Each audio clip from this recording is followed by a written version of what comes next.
చూడండి ఫ్రెండ్స్, ఇవాళ కారాస్ అయితే వేస్తున్నాను. దానికోసం నేను శనగపిండి, కొంచెం ఉప్పు, కొంచెం సోడా వేసుకుని అయితే తగిన నీళ్లు పోసుకొని బాగా కలుపుకోవాలండి. ఉండలు ఎక్కడా లేకుండా నీట్గా కలుపుకోండి. బాగా కలుపుకున్న తర్వాత జారుగా పడాలండి. చేతిలోంచి చూపిస్తున్నాను కదా నేను వీడియోలో, మీకు అలాగా జారుగా పడుతుంది. అలాగా మరి నీళ్ళు అయిపోయిందంటే ఆయిల్ లాగేస్తుందండి. అందుకని కొంచెం జారుగా చిక్కగా కలుపుకోండి.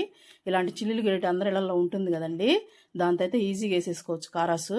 చూపిస్తున్నాను చూడండి. అలాగా పెట్టేశారంటే అదే డ్రాప్ పడిపోతుందండి. రౌండ్గా వస్తుంది కారాస్ అనేది. మామూలుగా వస్తే పొడుగుగా కొంతమందికి వస్తుంది కదండి, అలా ఏం రాదు, రౌండ్గా వస్తుంది. తర్వాత వాయికి అట్ట గెంట అనేది క్లీన్ చేసుకోండి. క్లీన్ చేసుకున్న తర్వాత మనం తీసేసి బాగా కారాస్ వేగనిచ్చిన తర్వాత వేరుశనగపప్పు కూడా వేసేసుకోండి, కరివేపాకు కూడా వేసేసుకొని తర్వాత దానికి తగినంత ఉప్పు కారం వేసుకుని కలుపుకోండి. ఈ వీడియో ఫుల్ వీడియో కావాలనుకుంటే లింక్ అనేది డిస్క్రిప్షన్లో ఇస్తాను, చూడండి.